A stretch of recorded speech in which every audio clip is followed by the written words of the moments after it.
My name is Minister Leon Banks, and you're watching Jolinda Wade present. Just keep your head up to the sky. Everything's gonna be alright. Put Jesus in your... This program has been made possible by support from the Willie Mae Moore's Empowerment Foundation. Look up, don't look down. Trust in God. This is the day that you have been gifted with, and what's very important is what you do with it. Checking in with Mama Wade. Thank you for checking in today. I want to start by doing my disclaimer. Opinions and teachings and any information shown on Check In with Mama Wade are solely from my own experience. I am not a doctor, nor do I claim to have any experience in that field. I implore you to speak with your physician before taking on any activities shown. Do not stop taking your medication without consulting your physician. Great. Once again, welcome. Come on in. Welcome to Check In with Mama Wade, where we have one of the most powerful movement that you need to talk about, the Better Health, Better Me movements, where we deal with not only the physical body of ourselves or what we eat. Actually, if you have been following me, you know we deal with the whole person or the whole being. Yes, we touch every area because every area needs strengthening. Every area of our being needs to have a touch of the better health, better me. When our health is better, then we are better. That's why I call it better health. It produces a better me. Okay? Listen, I do have another awesome topic that we're going to speak about this week. But before we do that, I wanted to do, like I did last week, a few stretches, a few exercises. I got comment, if it's only from one, it was enough to let me know that it helped somebody. So I want to do it again today. I want to be able to help somebody today. So if you notice my surroundings, I have a wall.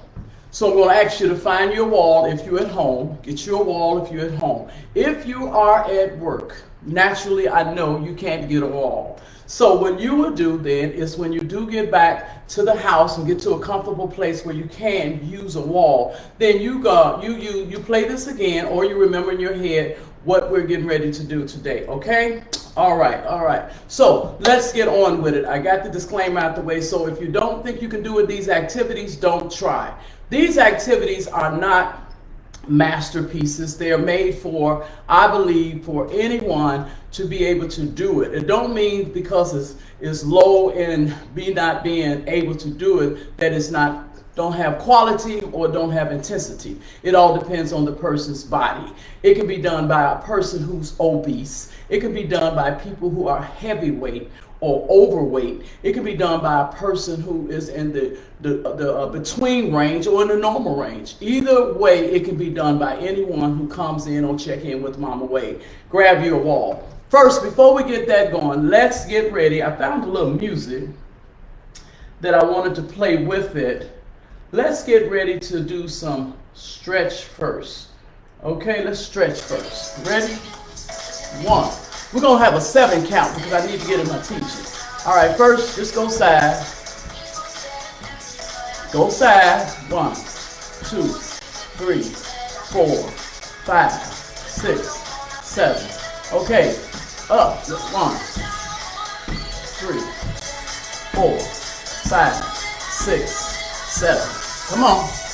1, 2, 3, 4, 5, 6, 7. One more time. 1, 2, 3, 4, 5, 6, 7. All right, marching place. Now just right. Just open up and stretch it. 1, 2, 3, 4, 5, 6, 7. Good. 1, 2, 3, 4, 5, 6, 7. Great. Remember when you're doing your exercise, always hold your stomach in as long as you can, and you're breathing. You never do exercise with, no, You're breathing comfortably. You're breathing from your diaphragm, right? And you're inhaling, and then you're exhaling. All right, let's do this. All right, the next one we're going to do is called wall push-ups. Grab your wall. This is mine. Okay, you put both hands on the wall to steady yourself. All right, you there? Okay, now we're getting ready to do the push-up. You go 1, 2, 3, 4, 5, 6. Remember 7. Let's do it again. 1, 2, 3, right? 4, good. 5, good. 6, good. 7. Let's do it one more. 1, 2, 3, 4, 5, 6, 7. You did good. You just did do some wall push-ups. Okay, now we're going to do some leg stretches again. I think I'm going to go this way because I got more. Well, I'm going to do it this way because I got more space. Anyways, you can see it. All right, so now you're going to take one hand down, depends on your side. In my instance, I'm doing the left. And you're going to go 1, 2, 3, 4, 5, 6, 7. Next. 1, 2, 3, 4, 5, 6, 7. Next. 1, 2, 3, 4, 5, 6, 7. One more again. 1, 2, 3, 4, 5, 6, 7. Down. Wall push-up one more time. 1, 2, 3, 4, 5, 6, 7. Stop. 1, 2, 3, 4, 5, 6, 7. Stop. One more. 1, 2, 3, 4, 5, 6, 7. Good, good, good. Now you just run in place. Stretch it out. Run in place. Yes, just run in place. That's it. You're not doing nothing to overwhelm you. You're just doing something to stretch you. You get you loose for the day.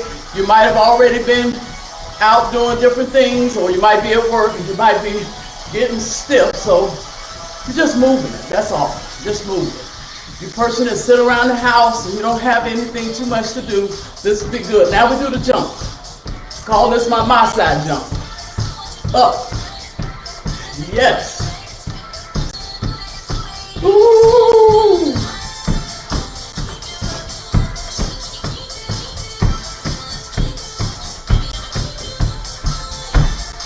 Woo. All right, all right, all right. Prayerfully you have you some H2O on hand. Drink you some water. Breathe. Relax. Bring yourself down. Back to your normal pace.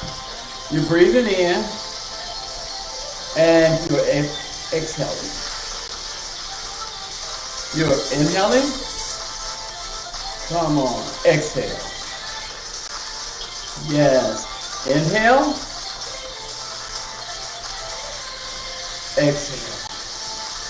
Relax your body. Inhale. Exhale. For some people, the reason I had to bring down, because in anything we do, we need a come down moment. It's because it might have been easy for you. It might have not been that easy for one of the other community people that followed us in the movement. Okay? All right, let's sip up some water.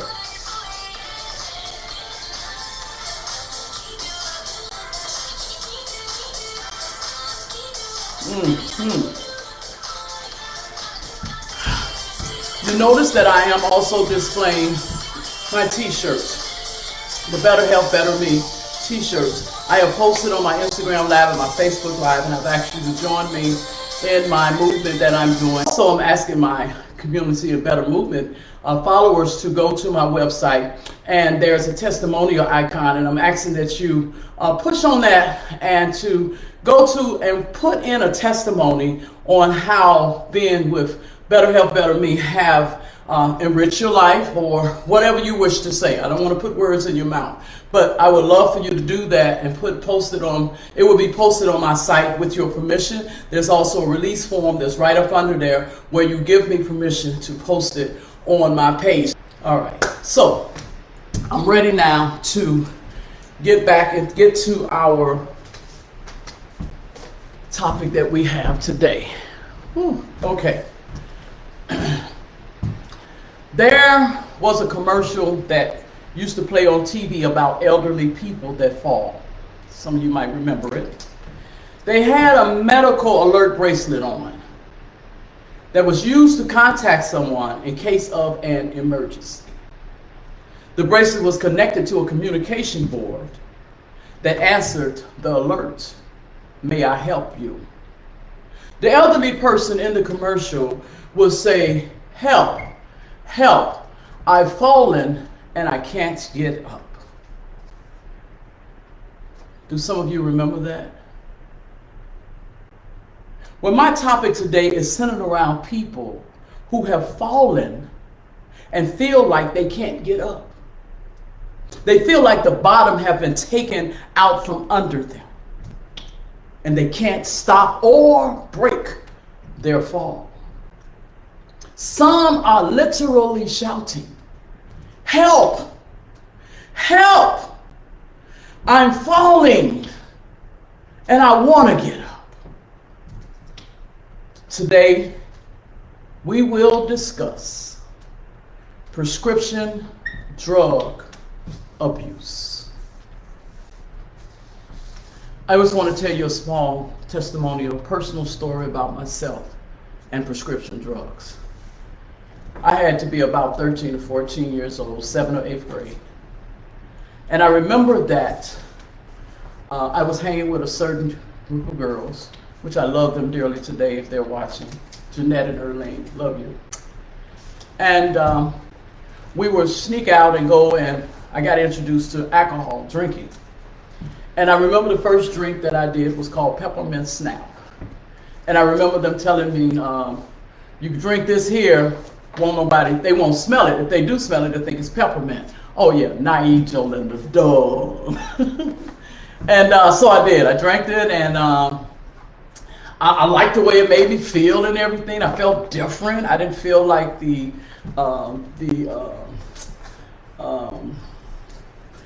person that I was who, I'm trying to find the word, who didn't really like to go out and be around people.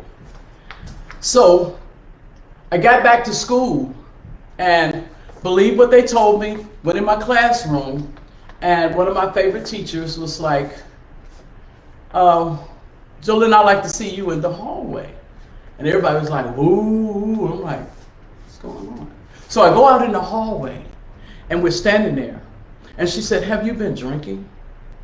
I can't lie to her because she's standing right there in front of me. And I said, "Yes, ma'am." She said, "Why?" She said, "You are a great student." I mean, she gave me all my accolades, actually told me to stop hanging with the friends that I really, really loved. That was hard to do. I couldn't do that. But I could stop drinking, even though I loved the way this liquor had made me feel. So I remember going home, and I remember praying and thanking that she didn't contact my mom. And I remember hearing conversation about, and this is like in the 1960s, because I'm not even in high school yet. We're in grammar school. And so I remember hearing talk about pills and how you could take pills and it can make you feel good, blah, blah, blah, this and that. And you take the pills and then your parents won't know that you're sitting around there in euphoria because they can't smell it. And I was like, So it's crazy how that thought stuck in my head and I don't know where it came from. So I remember going to my mother's medicine cabinet. I sure did. And I went in her cabinet and I looked up some pills. Now, we didn't have Google back then where you could Google and find out what pill is what. I just remember they said a certain color that they were. So I remember looking at these pills and I remember, I knew the name of some of them. And I remember taking one of the pills. I can't remember today which one it was. And I remember feeling this euphoria. I was like, wow, I can feel like this. And nobody will know, not even the teacher. Why? Because they can't smell it. And that's when my drug abuse, prescription drug abuse, started. And then I started mixing it as I got away from mom, truly. Long story down the road, I eventually became this addict where I drank, smoked, drugged, did heroin, I smoked cocaine, I smoked weed, I dropped pills, I took acid, I did all that. But my main drug of choice became heroin. And I remember with heroin now, I couldn't get to it this particular day or some of these particular days like I wanted to. So what I did was, here you go, went back to the old voice that was in my head. It said, take you a pill, it'll hold you down until you get your fix. And that's what I did. I went and I located me some pills because you know you can buy pills on the street now. Now this is into, let me see, this is in, I'm still in the 19 maybe, 96, 97, 98, around this time here when I'm still in my addiction, or probably 4 or 5. And so I took these pills and it held me until I got my fix. Is prescription drug abuse a problem? Yes, it is. But I thank God today that I'm out, I'm free, and I came out with the knowledge of what these pills would do. And I came out with the understanding that it can kill me. It can destroy my body. And especially taking pills that's not even prescribed to you. So you're talking about an opioid crisis? This thing happened, I'm 66 today. And I told you I was in 7th or 8th grade. So it had been happened, it just wasn't a light on it. The light wasn't on it. So follow me. Prescription drug abuse has reached an epidemic level in the United States of America. The prevalence of prescription drug abuse escalated rapidly beginning in the late 1990s,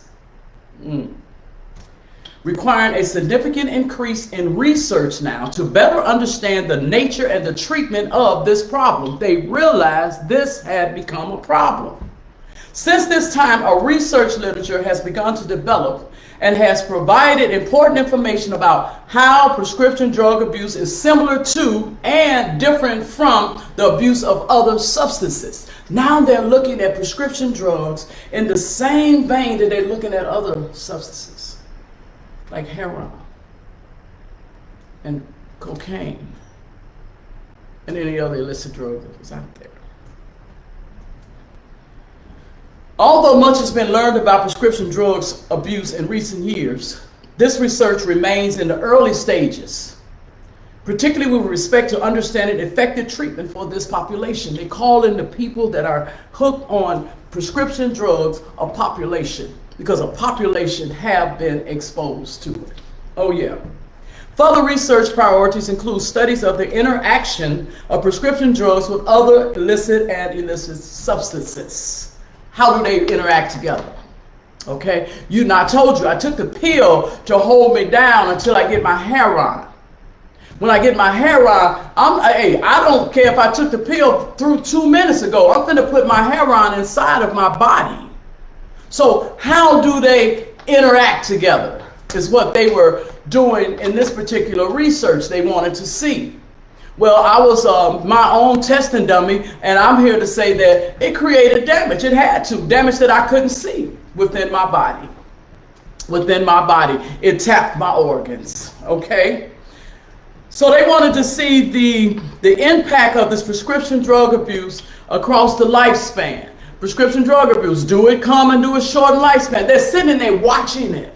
They're watching it because they're trying to find out a solution. How do we attack this prescription drug abuse that's going on and have become widespread in America? You know, usually that's when the spotlight will go on it, when it starts hitting certain populations of people. Then they start really researching it.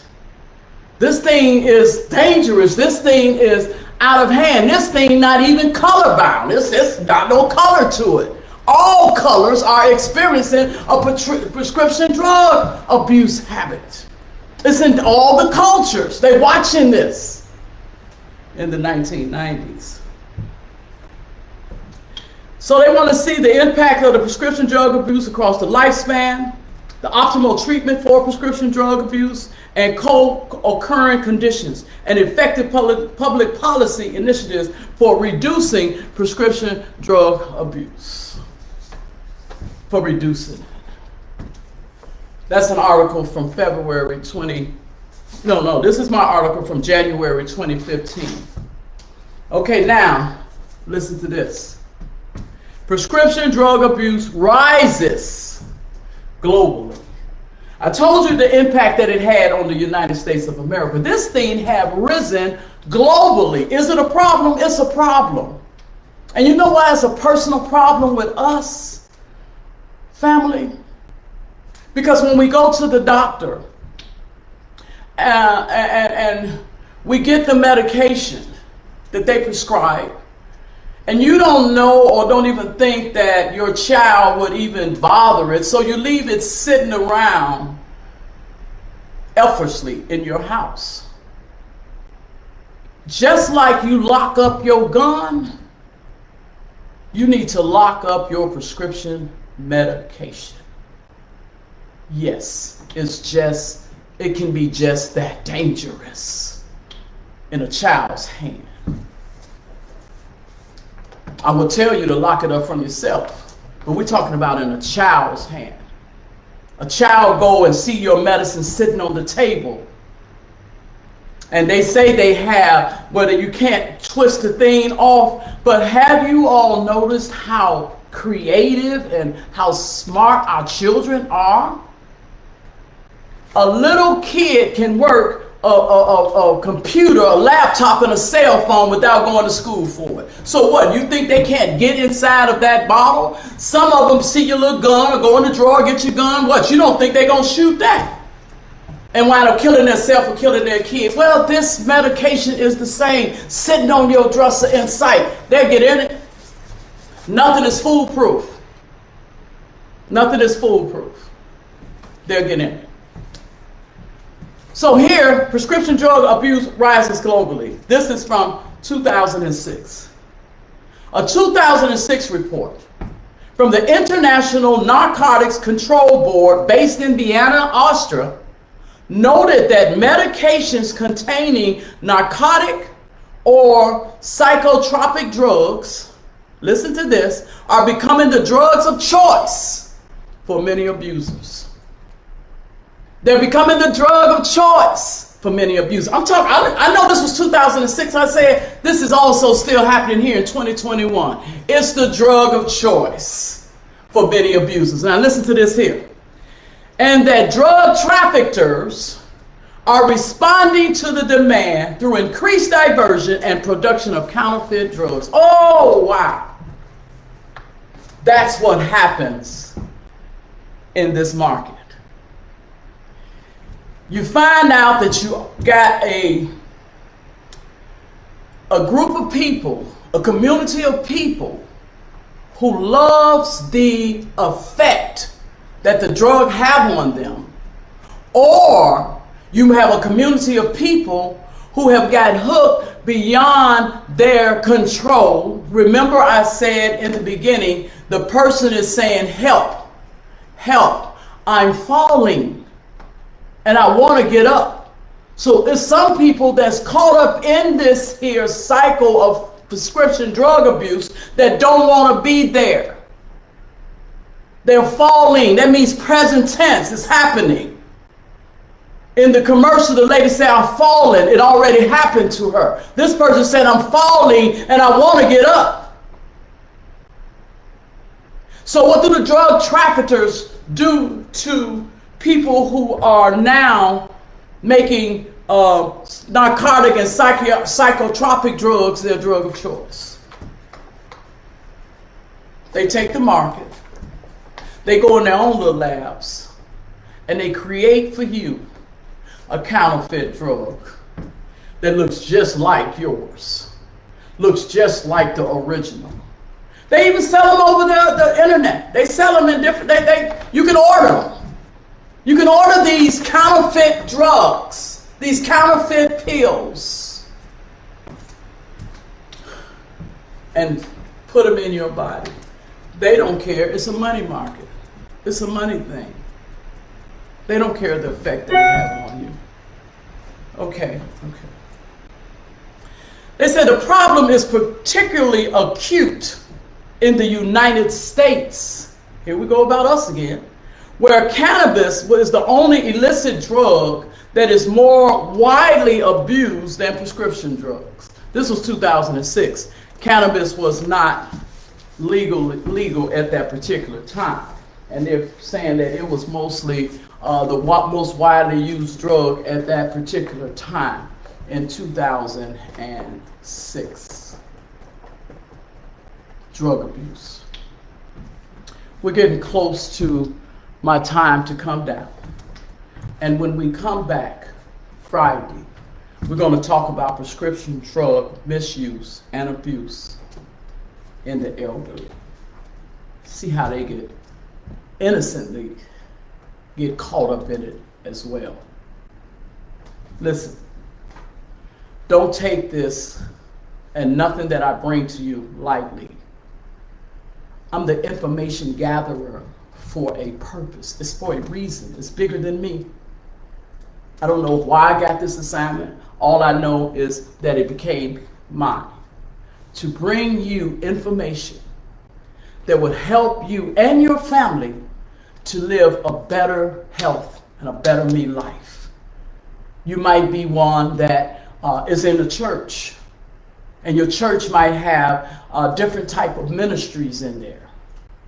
If they don't have a for real ministry, or we used to call it a real talk at mine, then you go and you speak to your pastor and you ask him, is it okay if we start a real talk ministry?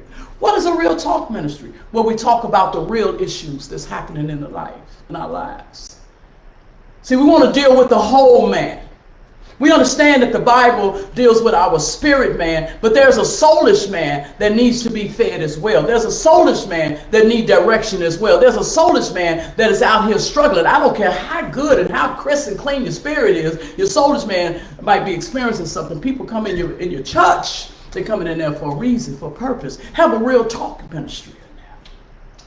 Or if you're not a church person and you have different organizations, foundations, then start a real talk about prescription drugs. I remember I hit my daughter and asked her to let me know, because she reminded me when I went and I spoke in Milwaukee, Wisconsin. You know, that's where my son played a college ball in Marquette. And because I was Dwayne Wade's mom, they wanted me to come out and speak. Not only because I was his mom, also because of my testimony, because they had heard about my history on where I had come from. The life I have came out of, put it like that. And so I remember going in and I remember having a conversation. And if anybody was at that particular session, then you might remember also. That was the first time I had been put in the presence of an entirely white audience. Entirely just white people from different cultures, but there was not a black face in the room or a colored person in the room. If they were